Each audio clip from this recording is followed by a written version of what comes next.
If you've come this far, I want to tell you personally, thank you for subscribing to my channel. Now let's get into the video.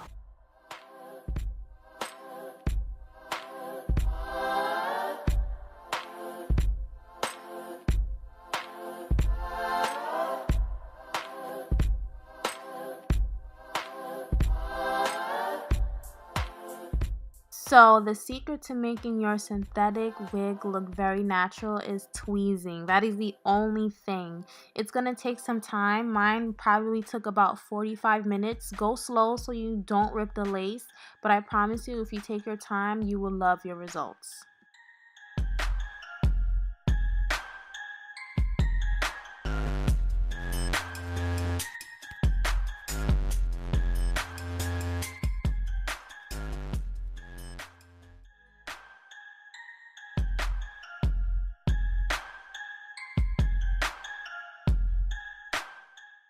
So I was definitely feeling myself in this wig, as you can see. If you guys want to know more information like about shipping, shedding, what's the name of the wig, just click the link above and don't forget to like, subscribe, and share, and I'll see you in the next video. Thank you. Bye-bye.